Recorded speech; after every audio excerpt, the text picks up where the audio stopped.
Kalian semua tuh salah paham sama karakter yang satu ini. Dihujat, dihina, dicaci. Mungkin karakter pertama yang muncul di pikiran kalian ketika mendengar deskripsi itu ya nggak jauh dari Gabi dari Attack on Titan, kalau nggak si Malty dari Rising Shield Hero ya kan?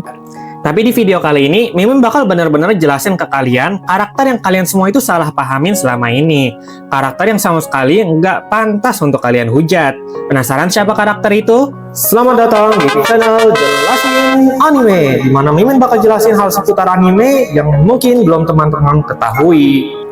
Oke, langsung saja. Karakter ini tidak lain adalah Kaio Hina dari anime Erased. Bagi kalian yang udah nonton animenya, Mimin tahu pasti reaksi kalian bakal kayak, "Hah? Ini cowok yang ninggalin cowok penyelamatnya sementara pembunuhnya sendiri lebih setia kan?" Ya, Mimin ngerti kenapa kalian bakal mikir kayak gitu. Tapi justru itulah kenapa Mimin buat video yang satu ini. Buat yang belum tahu, Erased ini salah satu cerita yang mana animenya itu memiliki perbedaan alur dibanding manganya. Makanya itu banyak skin di anime yang beda jauh dari sumbernya, yaitu si manganya. Tapi Mimin gak bakal jelasin semua perbedaan itu untuk saat ini. Mimin bakal fokusinnya ke si Kaio Hina yang sering kalian salah pahamin ini dari perspektif si manganya. Untuk cerita dari perspektif Kaio Hina sendiri, setelah insiden yang menimpa si MC Satoru Fujinuma, itu dijelasin secara spesifik di chapter 45, di mana di chapter ini diawali dari Kaio yang kita lihat sudah masuk ke jenjang SMP. Namun begitu, cerita diputar balik kembali ke bagian setelah insiden tragis itu, di mana Kaio dan teman-temannya mendapatkan kabar dari guru mereka akan kejadian yang menimpa Satoru Fujinuma.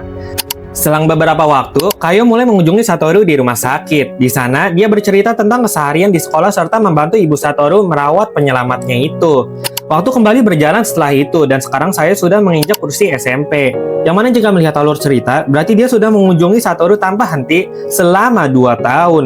Dan bahkan dari awal masuk ke SMP, dia sudah mengunjungi Satoru. Yang mana dalam panel ini, ibu Satoru sudah mulai menunjukkan kekhawatirannya. Ketika Kaio bilang dia lebih memilih mengunjungi Satoru ketimbang mengikuti kegiatan sekolah.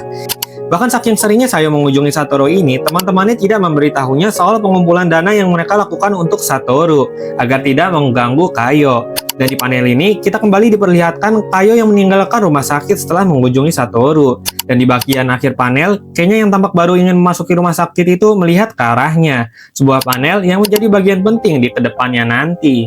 Di panel berikutnya, kita diperlihatkan Kaio yang kembali ingin mengunjungi Satoru, yang mana Kenya juga tampaknya akan datang. Saat itu, Kenya memberitahu Kaio bahwa seperti Satoru yang sudah berkembang di keadaan komanya, mereka juga sudah harus bisa melangkah maju. Ini adalah ucapan yang nantinya akan masuk akal di panel berikutnya, akan mengapa dia mengatakannya. Kenapa? Karena di panel berikutnya kita diperlihatkan bahwa Satoru sudah tidak berada di rumah sakit tersebut.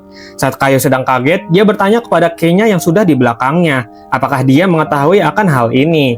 Di sana, Kenya hanya memberitahu bahwa Satoru sejak pagi sudah dipindah rumah sakit, dan ketika Kaio menanyakan di mana, Kenya hanya memberi secari kertas titipan ibu Satoru.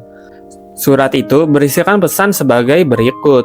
Untuk Kaio, maaf, Bibi mendadak pergi. Sudah tiba saatnya Satoru dan Bibi menapaki langkah berikutnya.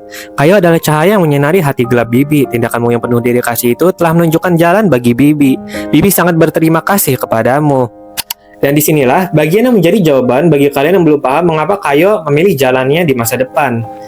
Kaio, Bibi rasa sudah tiba juga saatnya kamu menapaki langkah berikutnya. Tolong jaga baik-baik waktumu yang ada sekarang. Bibi doakan semoga Kaio memiliki masa depan yang cerah. Terima kasih sudah datang setiap hari demi Satoru. Terima kasih telah menyelamatkan hati Bibi. Kelak, pokoknya kita harus bertemu lagi. Sehat-sehat ya. Pertanda Sachiko Fujinuma. Dan di panel terakhir chapter 45 ini, kita diperlihatkan Kaio yang melihat bentang alam, mendoakan yang terbaik untuk Satoru dan ibunya juga. Jadi, sekarang sudah clear ya, teman-teman. Kaio bukannya tidak setia kepada Satoru di skin ini, melainkan dia memang disuruh oleh ibu Satoru sendiri untuk tidak meninggalkan kehidupan remajanya untuk Satoru yang tanpa kepastian. Bahkan, Kaio sendiri bilang di panel ini bahwa dia kadang masih merasa bersalah karena bisa hidup bahagia sementara Satoru berada dalam kondisi koma. Yang mana jelas Satoru bilang dia tidak mempermasalahkan. Dan satu lagi, skin yang satu ini, di mana Satoru menangis, itu tidak lain dan tidak bukan adalah tangisan kebahagiaan, seperti yang disebutkan dalam skin panel manganya ini. Jadi itu dia untuk menjelaskan topik kali ini teman-teman. Mimin harap ini bisa membantu kalian yang masih menyimpan dendam kepada si Kaio, untuk bisa mengerti kondisi yang membuatnya membuat keputusannya.